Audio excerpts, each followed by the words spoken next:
नमस्कार दोस्तों, स्वागत है आपका हमारे YouTube चैनल जलधारी क्लासेस में। दोस्तों, ये है टीचिंग एप्टीट्यूड की रिवीजन क्लास उत्तराखंड डीएलएड 2024 के लिए। और अगर आपको उत्तराखंड डीएलएड के लिए टीचिंग एप्टीट्यूड की ई बुक या previous year paper and practice set चाहिए तो इसका लिंक आपको इस वीडियो के डिस्क्रिप्शन में मिल जाएगा, या आप सीधे गूगल पे सर्च कर सकते हैं jaldhariClasses.in। तो वहाँ भी आपको डीएलएड से संबंधित practice set and E book देखने को मिल जाएगी। आप उसे वहाँ से डाउनलोड कर सकते हैं। तो चलिए दोस्तों, आज की वीडियो शुरू करते हैं। तो आज की वीडियो का फर्स्ट क्वेश्चन है, निम्न में से मौखिक संचार का उदाहरण है।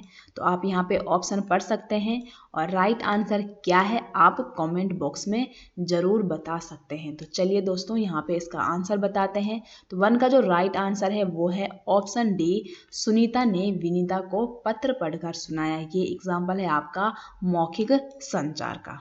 नेक्स्ट क्वेश्चन है, बच्चों को स्कूल में नैतिक मूल्य सिखाने का सबसे अच्छा तरीका यह है कि। तो प्रत्येक अध्याय में नैतिकता का पाठ शामिल हो। ये आंसर राइट हो सकता है कि अगर प्रत्येक क्या है लेसन में नैतिकता का पाठ दे रखा है और एक अध्यापक अपने बच्चों को नैतिकता के बारे में पढ़ाता है तो बच्चों में क्या है नैतिक मूल्यों के बारे में नॉलेज डेवलपमेंट होगा।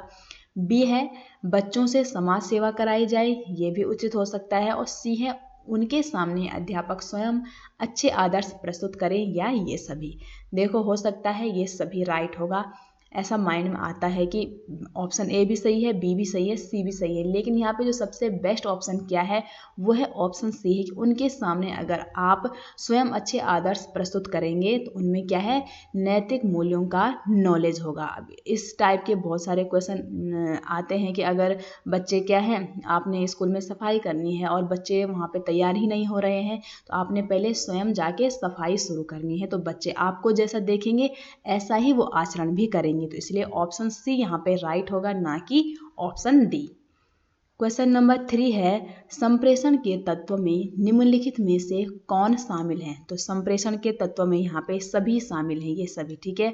संकेत हो गया, प्रतिपुष्टि हो गया, एनकोडिंग, ये सभी किस में शामिल हैं संप्रेषण के तत्वों में। क्वेश्चन नंबर 4 है, विकास के मनोसामाजिक सिद्धांत का प्रतिपादन यहाँ पे किसने दिया था। तो ये प्रतिपादन दिया था यहाँ पे एरिक्सन ने, ठीक है। तो 4 का जो राइट आंसर है वो है ऑप्शन ए। क्वेश्चन नंबर 5 है, सीखना समृद्ध हो सकता है यदि। तो क्या हो सकता है सीखना अगर समृद्ध होता है। तो 5 का जो राइट आंसर है वो क्या होगा यहाँ पे कि वास्तविक दुनिया से उदाहरणों को कक्षा में लाया जाए जिसमें विद्यार्थी एक दूसरे से अंतःक्रिया करें और शिक्षक उस प्रक्रिया को सुगम बनाएं, तभी जाके जो सीखना है वो समृद्ध हो सकता है। ऐसा नहीं है कि एक अध्यापक क्लास में जाता है और उसने किताब उठाई, श्याम पाठ पे गया और कॉपी पेस्ट किया, नहीं है। बच्चों को हमको ऐसा नॉलेज देना है जो कि क्या है वास्तविक दुनिया से भी वो रिलेट कर पाएँ। केवल किताबी ज्ञान से उनका डेवलपमेंट नहीं हो सकता है। तो इसलिए ऑप्शन ए यहाँ पे करेक्ट आंसर हो जाएगा। क्वेश्चन नंबर 6 है, उत्तम शैक्षणिक नेतृत्व के लिए चाहिए। तो एक उत्तम शैक्षणिक नेतृत्व के लिए क्या चाहिए। तो 6 का सही आंसर क्या है यहाँ पे ऑप्शन ए है कि समूह के प्रति समर्पण की भावना एवं ऊंचा मनोबल, ठीक है।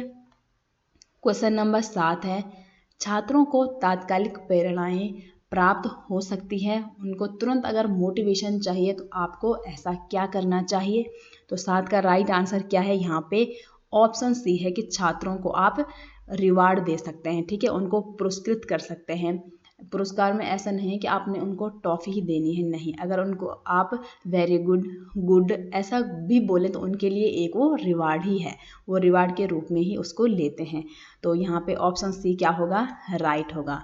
फॉर एग्जांपल किसी बच्चे ने क्लास में अच्छा परफॉर्म किया है, उसने स्पीच दी है या कुछ भी किया है और आपने उसको वेरी गुड भी बोला ना, तो दूसरा बच्चा जो उसको देख रहा है वो भी क्या होगा उसके अंदर भी मोटिवेशन जगेगा कि मुझे भी एक गुड या वेरी गुड पाने के लिए कुछ तो अच्छा परफॉर्म करना पड़ेगा। तो इसलिए यहाँ पे ऑप्शन सी करेक्ट होगा। क्वेश्चन नंबर 8 है, आपकी कक्षा में पहला दिन है, ठीक है, आप क्या करेंगे। तो आपकी अगर क्लास में आपका फर्स्ट डे है तो आप क्या करेंगे, सभी को मुस्कुराएंगे, विषय का मूल्यांकन करें, छात्रों को अपना परिचय देंगे या छात्रों को अनुशासित रहने के लिए कहेंगे। तो देखो फर्स्ट, सेकंड और जो लास्ट ऑप्शन है ये यहाँ पे गलत होंगे। क्यों होंगे? अगर आप पहला दिन ही आपका स्कूल में है, आप क्लास में जाते हो, आप उनको क्या है एकदम डिसिप्लिन का पाठ वहाँ पे पढ़ाएंगे तो बच्चे आपको देख के डर भी सकते हैं और पहले दिन ही आप उनका मूल्यांकन भी नहीं कर सकते हैं। तो इसलिए यहाँ पे जो सी है वो होगा कि छात्रों को अपना परिचय दें। फर्स्ट डे आप केवल इंट्रोडक्शन अपना भी देंगे और छात्रों का इंट्रोडक्शन भी लेंगे। इससे आपको क्या है उनके बारे में बहुत सारी चीज़ें पता चल जाती हैं। क्वेश्चन नंबर 9 है यहाँ पर, नए नए संचार माध्यमों के विकास ने कक्षा में शिक्षक के दायित्वों को कैसा कर दिया है? तो बहुत बढ़ा दिया है। कि अगर पहले के कंपैरिजन में देखेंगे आप, पहले क्या है किताबों में उतना ज़्यादा विजुअली कुछ हमको दिखाई नहीं देता था, लेकिन अगर आप आज कक्षा 1 के बालक की किताबें देखें या यूकेजी एलकेजी में जो पढ़ते हैं उनकी जो बुक्स हैं वो कितनी अट्रैक्टिव है, ठीक है। विजुअली उनमें सब कुछ अच्छे से परफॉर्म, ऐसा लगता है कुछ अच्छे से परफॉर्म किया होगा कि बच्चों को पढ़ने में इजी हो जाए। तो इसलिए ऑप्शन ए यहाँ पे राइट होगा। अगर बच्चों को बुक्स से पढ़ने में ही अगर आसानी है तो कहीं ना कहीं जो शिक्षक का काम है वो अब कम हो गया है।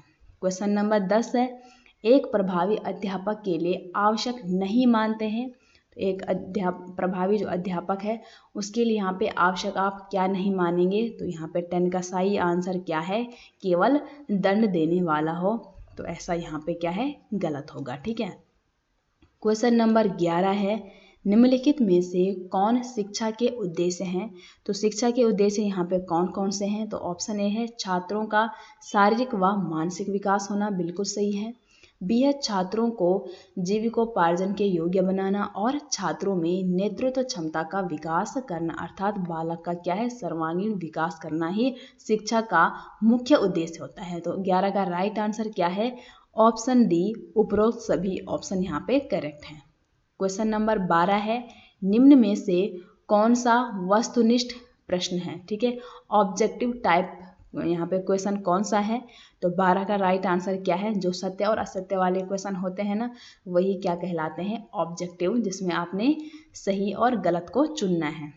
क्वेश्चन नंबर 13 है, शिक्षकों के पर्यवेक्षण के आधार पर जो प्रमुख उद्देश्य प्राप्त किया जाता है वह कौन सा है यहाँ पे? तो यहाँ पे 13 का जो राइट आंसर है वो है ऑप्शन डी, अधिगम प्रक्रियाओं को उन्नत बनाना, ठीक है। नेक्स्ट क्वेश्चन है, शिक्षक द्वारा कक्षा में डांट पड़ने पर छात्र यदि घर आकर अपनी छोटी बहन पर गुस्सा इजहार करता है तो यह किसका उदाहरण है? कि किसी एक बालक को क्लास में डांट पड़ी और वो घर आता है, वो फ्रस्ट्रेट होता है और वो गुस्से से क्या है अपने स्कूल का गुस्सा किसी दूसरे पे उतार देता है, अपनी छोटी बहन पे। तो ये एग्जाम्पल हुआ आपका विस्थापन, मतलब कि आपने उस गुस्से को किसी दूसरे व्यक्ति पे विस्थापित कर दिया है। तो ऑप्शन बी यहाँ पे राइट आंसर हो जाएगा। क्वेश्चन नंबर 15 है, शिक्षा के संकुचित अर्थ में शिक्षा प्रदान की जाती है। तो शिक्षा एक निश्चित स्थान पर प्रदान की जाती है, इसलिए तो स्कूल बनाए जाते हैं। तो 15 का राइट आंसर क्या है? Option A. क्वेश्चन नंबर 16 है, शिक्षा का प्रचार प्रसार क्यों आवश्यक होता है? क्यों हम शिक्षा का प्रचार प्रसार करते हैं? कि इससे लोगों को समाज का उपयोगी अंग बनाने के लिए हम शिक्षा का प्रचार और प्रसार करते हैं। तो ऑप्शन बी होगा 16 का सही आंसर। क्वेश्चन नंबर 17 है, कक्षा में छात्र छात्राओं का ध्यान विकसित करने के लिए आप क्या करेंगे? आप छात्र छात्राओं में जिज्ञासा का विकास करेंगे या बच्चों को कहानियां सुनाएंगे या भाषण ठीक प्रकार से तैयार करेंगे या कक्षा में जोर से बोलेंगे? देखो, छात्र छात्राओं का ध्यान विकसित करने के लिए सबसे पहले आपको उनके अंदर जिज्ञासा का विकास करना चाहिए, क्योंकि अगर वो उनके अंदर किसी भी चीज़ को सीखने की क्यूरियोसिटी ही नहीं है तो वो कभी भी कुछ चीज़ सीख ही नहीं पाएंगे। तो इसलिए ऑप्शन ए यहाँ पे हो जाएगा करेक्ट आंसर। क्वेश्चन नंबर 18 है, उद्देश्यों का स्पष्टीकरण प्राप्त करने के लिए किन किन उदाहरणों द्वारा स्पष्ट किया जा सकता है? तो कौन कौन से वो उदाहरण है यहाँ पे? तो 18 का जो सही आंसर है वो है यहाँ पे ऑप्शन सी, कि शैक्षिक उद्देश्य, पाठ्य वस्तु एवं व्यवहार परिवर्तन हो जाएगा यहाँ पे राइट आंसर। क्वेश्चन नंबर 19 है, शिक्षा के स्तर को ऊंचा उठाने के लिए निम्नलिखित में से क्या आवश्यक है? तो क्या आवश्यक है यहाँ पे? पाठ्य पुस्तकों का सतत मूल्यांकन या पाठ्यक्रम में संशोधन, सी है छात्रों का सतत मूल्यांकन और डी है यहाँ पे अध्यापकों का उच्च वेतन। तो शिक्षा के स्तर को ऊंचा उठाने के लिए यहाँ पे जो बेस्ट ऑप्शन है वो है 19 का ऑप्शन सी कि छात्रों का सतत मूल्यांकन। ठीक है, सतत मूल्यांकन अगर आप छात्रों का कर रहे हैं, इसका मतलब आप टाइम पे क्लास के दौरान ही उनका मूल्यांकन करते हैं और अगर उनमें कुछ खामियां हैं, कुछ कमियां हैं तो आप अपना फीडबैक देंगे और उन कमियों का निवारण करेंगे, तभी शिक्षा का जो स्तर है वो नेक्स्ट लेवल तक उठेगा। तो ऑप्शन सी यहाँ पे बेस्ट ऑप्शन है। क्वेश्चन नंबर 20 है, आपकी दृष्टि से वह शिक्षा सफल है जो, तो कौन सी शिक्षा सफल है आपकी दृष्टि से? तो यहाँ पे 20 का सही ऑप्शन कौन है? ऑप्शन ए है कि देश की अभिवृद्धि में जो सहयोग दे वही आपकी दृष्टि या हमारी दृष्टि से क्या है? एक अच्छी और सफल शिक्षा है। नेक्स्ट क्वेश्चन है यहाँ पर प्रतिभाशाली होने का संकेत नहीं है, तो नहीं है पूछा है यहाँ पे। तो देखो सृजनात्मक विचार हो गया, दूसरों के साथ झगड़ना, अभिव्यक्ति में नवीनता या जिज्ञासा। तो जिज्ञासा हो गया, अभिव्यक्ति में नवीनता और सृजनात्मक, ये प्रतिभाशाली होने के संकेत हैं। लेकिन नहीं पूछा है तो दूसरों के साथ झगड़ना ये प्रतिभाशाली बच्चों के संकेत नहीं है। तो ऑप्शन बी यहाँ पे होगा 21 का राइट आंसर।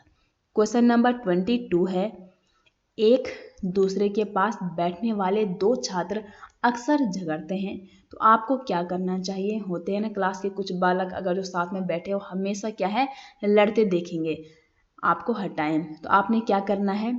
उनकी जगह या सीट बदलनी है आपने, या उनके माता पिता को सूचित करना है।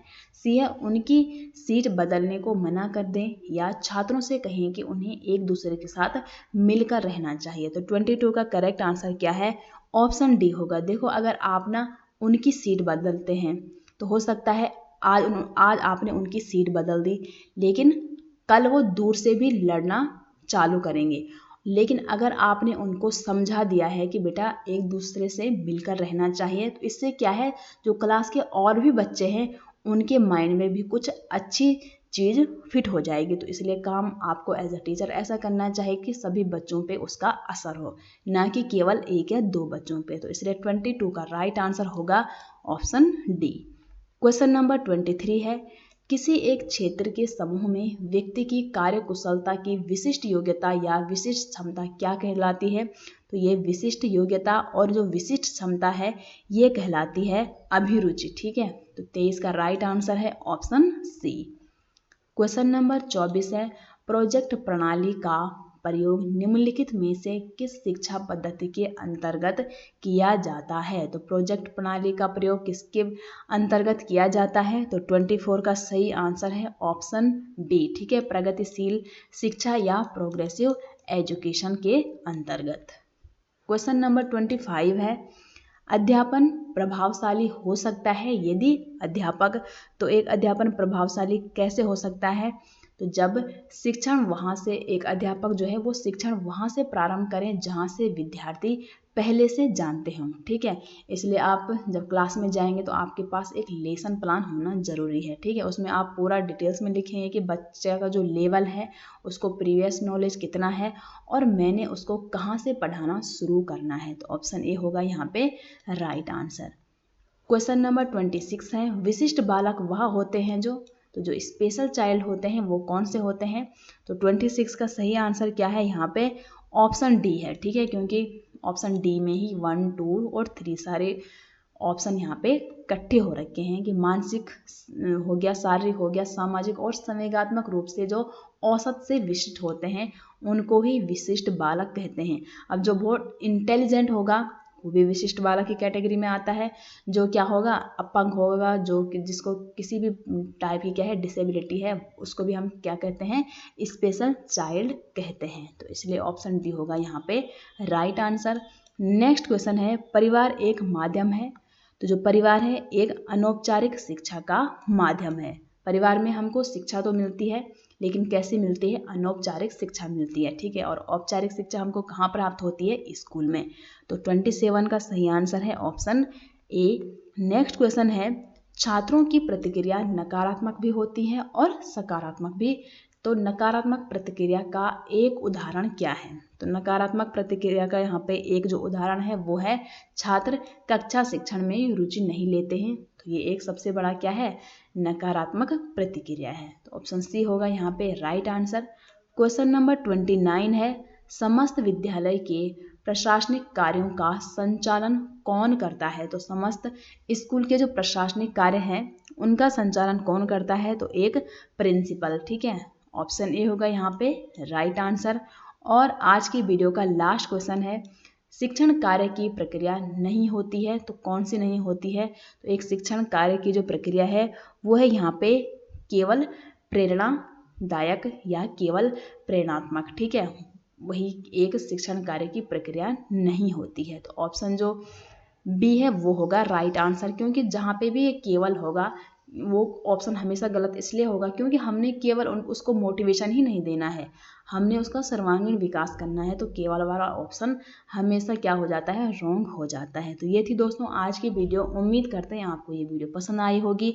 आपको इन 30 क्वेश्चन में से कितने क्वेश्चन आते थे वो आप कमेंट बॉक्स में ज़रूर बताइएगा। और मिलते हैं एक नई इंटरेस्टिंग वीडियो के साथ, तब तक के लिए आप सभी का बहुत बहुत धन्यवाद।